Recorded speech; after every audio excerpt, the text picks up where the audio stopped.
Assalamualaikum warahmatullahi wabarakatuh.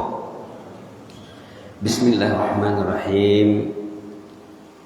Alhamdulillahirabbil alamin, hamdan katsiran thayyiban mubarakan fih, hamdan yuwafi ni'amah wa yukafi'u mazidah. Ya Rabbana lakal hamd kama yanbaghi li jalali wajhikal karim wa 'azimi sultanik.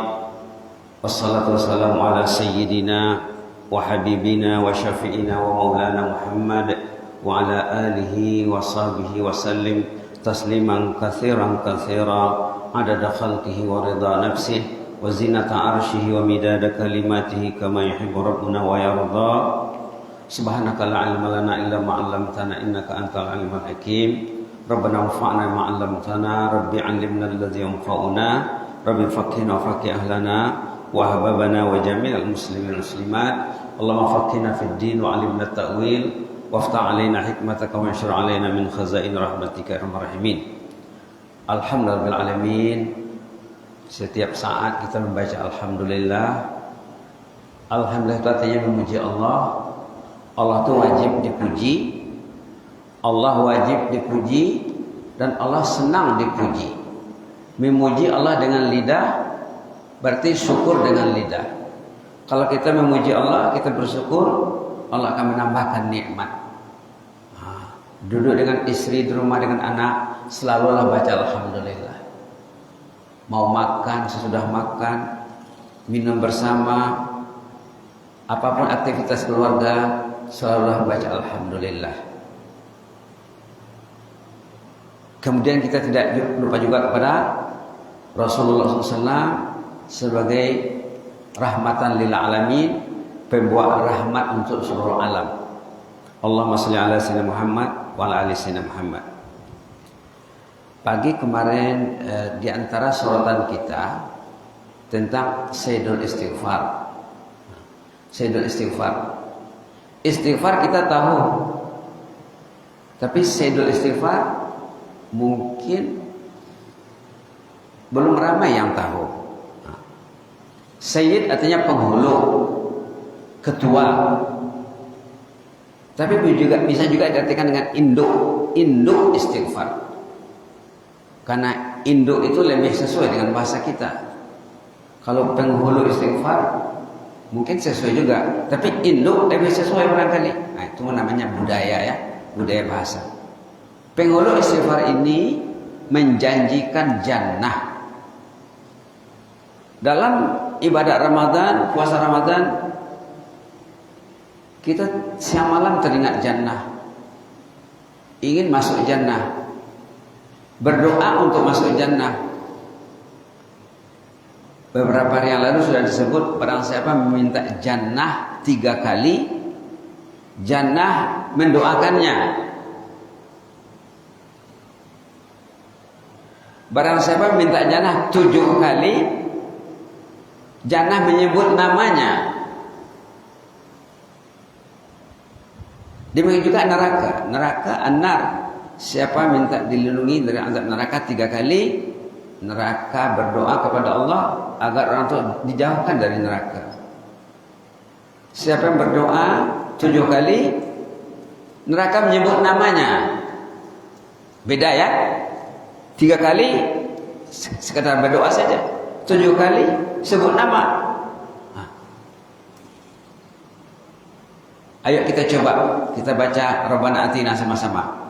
Bismillahirrahmanirrahim. Rabbana atina fid dunya hasanah wa fil akhirati hasanatan wa qina azabannar.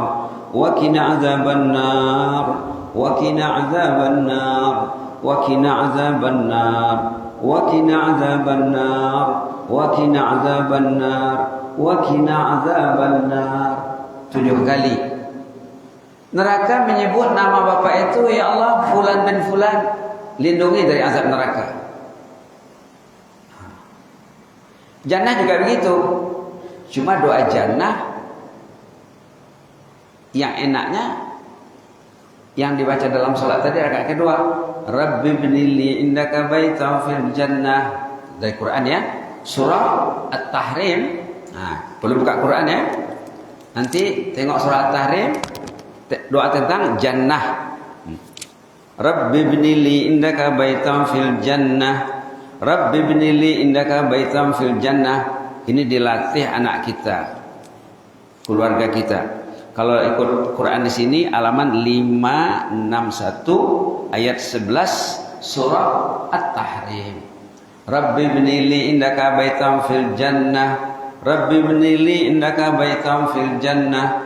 Rabbi ibnili indaka baitan fil jannah. Rabbi ibnili indaka baitan fil jannah. Rabbi ibnili indaka baitan fil jannah. Rabbi ibnili indaka baitan fil jannah. Rabbi ibnili indaka baitan fil jannah. Ini bukan saja meminta jannah, lebih dari itu. Apa yang diminta? Minta dibina, dibangun kediaman yang megah pada sisi Allah di jannah. Lebih dari minta jannah. Bisa juga kalau minta jannah, Allahumma adkhilnil jannah, Allahumma adkhil jannah, ataupun Allahumma ja'alni min ahli jannah. Banyak caranya ya. Allahumma ja'alni min ahli jannah. Tapi dalam Quran doa tentang neraka banyak sekali. Rabbana srif 'anna 'adzab jahannam inna 'adzabaha kana gharama innaha sa'at mustaqarra wa muqama. Ada juga dalam surah Al-Furqan, surah Al-Furqan. Yang mau kita garis bawahi pagi ini doa penghulu istighfar. Apa faedahnya, manfaatnya? Katanya di sini hadis riwayat Bukhari, hadis sahih. Katanya di sini sayyidul istighfar. Sayyid istighfar itu ayyaqulal abdu. Kita mesti berdoa, Allahumma anta rabbi la ilaha illa anta khalaqtani wa ana 'abduk wa ana 'ala ahdika wa 'ahdika mastata'tu a'udzu bika min syarri ma sana'tu abu'u laka bi ni'matika 'alayya wa abu'u bi dhanbi faghfir li fa innahu la yaghfiru dzunuba illa ant. Agak panjang ya, tapi kalau sudah lancar bisa dibacanya senafas. Kalau belum lancar mungkin dibagi-baginya.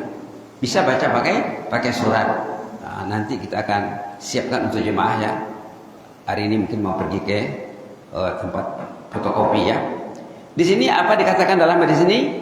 Man qalaha minan nahar. Siapa yang membaca sayyidul istighfar ini di siang hari, contohnya sesudah subuh, mukinan biha, yakin isinya, dibaca dengan yakin. Famata min yaumihi, kalau meninggal hari itu qabla an yumsi, sebelum sore harinya, fahuwa min ahlil jannah, dia termasuk ahlul jannah. Maka dianjurkan dibaca sesudah subuh. Demikian juga wa man qala minal lail, siapa yang bacanya di malam hari, wa huwa muqinun biha, dia yakin qabla yusbih, lalu dia meninggal sebelum subuh, fahuwa min ahlil jannah. Ini jaminan dalam hadis Nabi, hadis Sahih Bukhari. Patutnya istri baca, anak dididik untuk membacanya. Alangkah bagusnya kalau ada agenda keluarga, duduk di rumah sama-sama membaca sayyidul istighfar di pagi hari. Duduk sesudah maghrib, duduk sesudah isya, duduk sesudah subuh, pagi hari sesudah subuh, atau sebelum ke sekolah, atau dalam berangkat ke sekolah. Subhanallah, mengantar anak ke sekolah, naik kereta, naik Honda. Ayo nak, kita baca sayyidul istighfar. Diamalkan, diwiridkan. Laluan yang dia tempuh itu, tanah yang dia pijak itu, bersaksi nanti di hadapan Allah. Bapak ini mengantar anaknya pagi hari membaca sayyidul istighfar. Nah, itu kemarin pesan seorang syekh yang meninggal.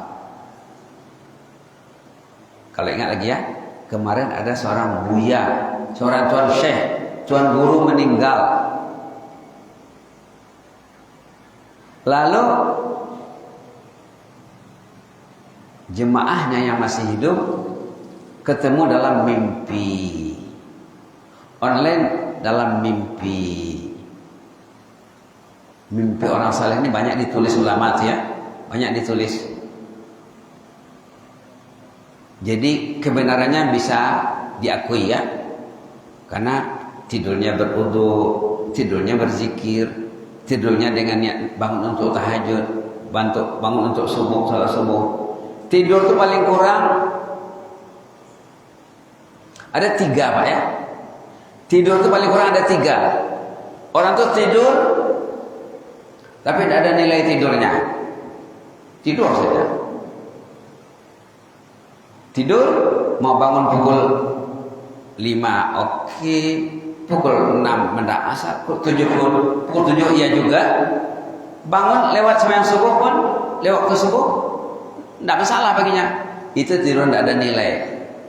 Tapi kalau dia tidur dengan niat mau telat bangunnya sesudah habis waktu subuh dan tak mau salat subuh, itu tidurnya haram. Kalau bapak tidur di malam hari dengan niat bangun jam 4 mau salat tahajud, kemudian mau ke masjid, kemudian kalau ada tazkirah mau dengar tazkirah, itu nilai tidurnya seperti bapak sembahyang di malam hari tak tidur, seperti mengaji baca Quran sepanjang malam tak tidur. Orang yang tidur di malam hari dengan niat nak datang ke rumah Allah, menyahut panggilan Allah, menyahut panggilan as-salatu khairum minan naum, itu niatnya tidurnya ibadat. Bahasa kitanya ibadat. Tidurnya ibadah. Orang yang tidur tidak ada niat apa-apa, tapi dia sembahyang juga. Sembahyang dalam waktu oke. Sembahyang dah lewat waktu pun oke juga. Itu tidurnya adat. Tidak nilai ibadat. Orang yang tidur tidak berniat untuk sholat, tidak berniat untuk bangun tepat waktu untuk sholat subuh, tidak ada berniat untuk bangun menyembah Allah, tidurnya maksiat. Jadi ada 3 Pak ya. Baik, orang tadi tidurnya tidur ibadat, lalu berjumpa dengan ulama dalam mimpi, ulama besar tersohor, lalu ditanyanya, Syekh, apa kabar di alam barzah sana? Wah, enak loh katanya. Enak di sini. Amalku diterima Allah semuanya. Amal ibadahnya semuanya diterima Allah. Kita belum tahu ibadat kita diterima Pak. Orang yang betul beribadat, dia risau, dia takut kalau ibadahnya tidak diterima. Dia cemas. Kalau orang yang tidak faham, dia yakin ibadahnya diterima. Ada 2 ya. Kita sembahyang tarawih, kita sembahyang fardu. Orang yang betul, dia bimbang dia. Allah terima enggak? Ya harap-harap diterima juga. Orang yang tak betul, bila dia sudah puasa, oh sudah selesai. Hari ini berapa? 17. Sudah selesai 17 hari. Dia dah enak saja. Dia tidak pikir lagi diterima atau tidak. Nanti kita bicara tentang tanda-tanda amal diterima. Tadi malam Buya itu ayah itu cerita tentang perkara yang membatalkan pahala puasa.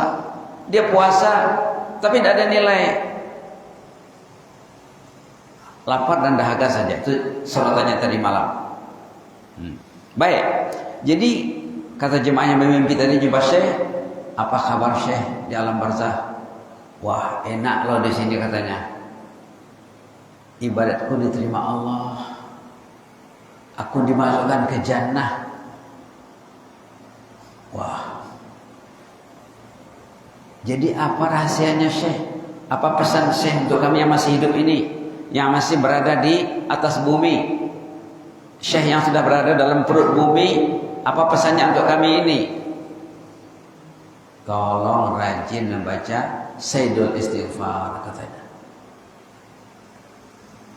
Tolong rajin membaca Allahumma anta rabbi la ilaha illa anta khalaqtani wa ana 'abduka wa ana 'ala 'ahdika wa wa'dika mastata'tu a'udzu bika min syarri ma sana'tu abu'u laka bi ni'matika 'alayya wa abu'u bi dhanbi faghfir li fa innahu la yaghfiru dzunuba illa ant. Ya Allah, Engkaulah Rabbi, tiada ilah selainmu. Engkau yang menciptakan aku, Engkaulah sang pencipta. Wa ana abduk, aku ini hamba abdi. Statusku ini hamba, mesti turut akor, patuh, taat kepada penghulunya, kepada bosnya. Engkaulah penghulunya, Engkaulah bosnya. Wa ana ala ahdika wa wa'dika, aku ini terkait dengan janji denganmu, ada janjiku denganmu. Asyhadu an la ilaha illallah, mesti ku penuhi. Allahu akbar, mesti ku penuhi. Wa wa'dika, terkait dengan janji. Mastata'tu, aku akan memenuhi janji semampunya aku. A'udzubika min syarri ma sana'tu, lindungilah aku dari kejahatan yang kulakukan. Aku ini hamba, tapi masih banyak bikin dosa. Lindungilah aku ya Allah. Abu'u laka bi ni'matika 'alayya, aku mengaku nikmatmu yang engkau berikan kepadaku 24 jam. Siang nikmat, malam nikmat, bangun nikmat, tidur nikmat, berjalan, duduk, berbaring, puasa nikmat, lapar nikmat. Aku mengaku banyaknya nikmatmu. Wa abu bizambi, aku masih tegak berbuat dosa ya Allah. Nikmatmu kulakukan untuk berbuat dosa ya Allah. Jahat aku ini ya Allah. Faghfirli, ampunilah aku. Ampunilah aku ya Allah. Fa innahu la yaghfiru dzunuba illa ant, Engkau lah yang akan memberikan ampunan. Itulah isinya. Cantik sekali ya. Apa namanya? Sayyidul Istighfar, penghulu istighfar. Patutnya anak-anak yang belum hafal nih, di bulan puasa ini kita suruh mereka menghafal. Kasih hadiah-hadiah motivasi. Siapa yang duluan hafal, berapa hadiahnya? Berbentuk benda, barang, berbentuk duit. Itu gunanya duit yang kita cari itu.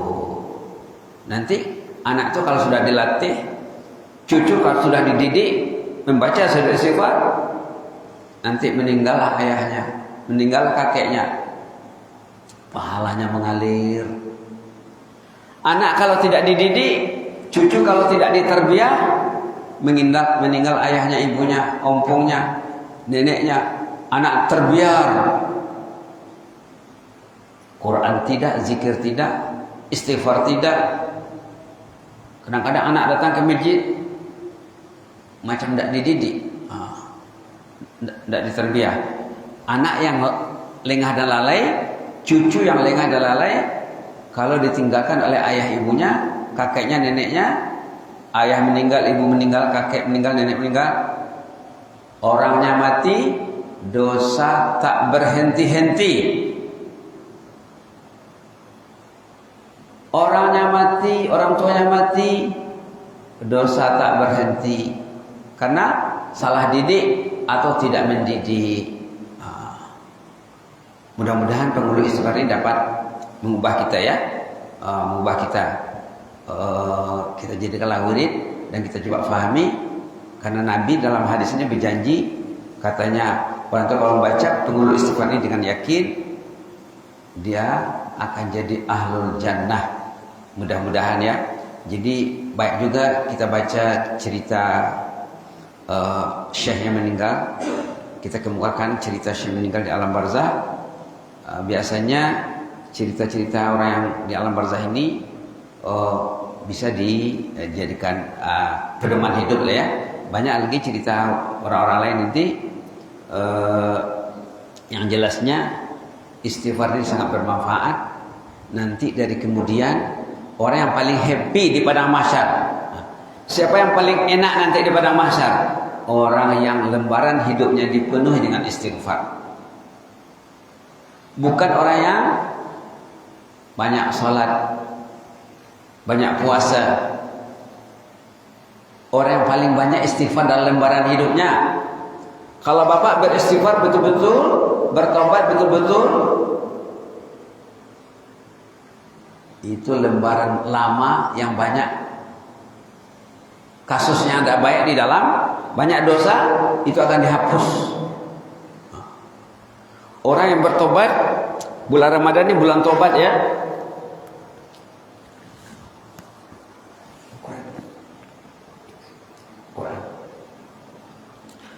Ada ayat dalam surah Furqan Pak, ayat nomor 70.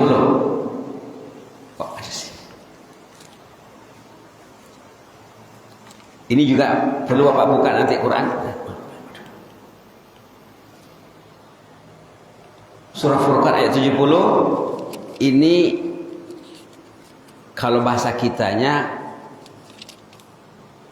bagai mendapat durian runtuh. Kalau bahasa Arabnya ghanimah baridah. Surah Furqan halaman 366 ayat 70.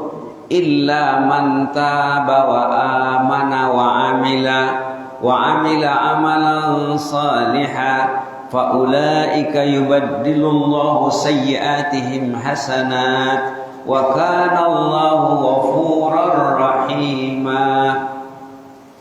Bapak yang sudah tobat, selama ini banyak dosa dalam lembaran bukunya. Kita hidup ini bikin buku Pak. Kita hidup ini bikin buku. Hari-hari ada lembaran baru. Hari-hari ada lembaran baru. Nanti pas keluar kubur dikasih bukunya. Ada ayat dalam surah Al-Isra. Pas keluar kubur nanti marsiobat bukuna. Ayat dalam surah Isra, hidup ini bikin buku. Pas keluar kubur, wa nukhrij lahu yaumal qiyamati kitaban yalqahu mansura. Pas keluar kubur bawa buku. Di hadapan Allah, iqra kitabak. Pak, baca Pak. Apa isi buku Bapak ini? Iqra kitabak. Ayat 14. Kafa binafsikal yauma alaika hasiba. Pak, Bapak sendiri bacanya dulu. Bapak tahu, Bapak yang bikin. Mesti tahu isinya. Nah, orang yang sudah bertobat, yang sebut dalam surah Furqan ayat 70 tadi, lembaran dosanya dipadam tuh Pak, dihapus, bersih, dan diisi di sana pahala. Orang yang banyak kasus dosanya, kalau dia tobat, kasus yang tidak baik itu diabaikan Allah, ditukar dengan yubaddilullahu sayyi'atihim hasanat, ditukar dengan pahala. Maka dikatakan ini ibarat mendapat durian runtuh. Bahasa kitanya, bahasa Arabnya ghanimatun baridah. Bapak bertobat Ramadan ini, 10 terakhir Ramadan, baca banyak-banyak sayyidul istighfar. Abu laka bi ni'matika alayya wa abu bi dzambi faghfirli fa innahu la yaghfiru dzunuba illa ant. Bapak betul-betul bertobat, nanti kayaumi waladathu ummuh, statusnya seperti orang baru lahir. Dia ada beranak bercucu, statusnya seperti anak baru lahir. Baby baru lahir, bayi baru lahir. Orang kita bilang bayi. Kalau orang Brunei tidak suka dengar bayi. Lain artinya di sana, tidak baik artinya di Brunei. Kalau kita bayi itu baby. Kalau sana bayi itu babi. Bukan baby. Babi. Kayaumi walad umuh, seperti baru lahir. Kan enak, Pak. Umur sudah 40 sekian, 50 sekian, 60 sekian. Tiba-tiba macam baru lahir. Ini namanya bagaikan mendapat durian runtuh. Dengan menerapkan, mengamalkan ayat 70 surah Furqan. Kita sikit-sikit mesti tahu Quran, Pak. Sikit tahu Quran, tahu usah banyak-banyak. Tahu sikit hadis, tahu kata-kata ulama, dah cukup. Quran ini uniknya ya, kalau Bapak paham satu ayat saja, tapi paham betul, selamat, Pak. Bismillah saja, kalau ingin belajar betul-betul, insya Allah selamat. Alhamdulillah saja bisa menyelamatkan Bapak. Ayat 70 surah Furqan bisa menyelamatkan. Kata Imam Syafi'i rahimahullah, kalau Bapak belajar surat Al-Asri, wal asri innal insana lafi khusr illa alladziina amanu wa 'amilus salihati wa tawassaw bil haqqi wa tawassaw bis sabr, belajar betul-betul selamat. Belajar surah An-Nas, selamat. Itu uniknya Al-Quran. Kita tidak mesti baca semuanya. Keunikan Al-Quran, satu ayat pendek pun dikuasai, diamalkan, selamat. Mudah-mudahan bermanfaat, Pak ya.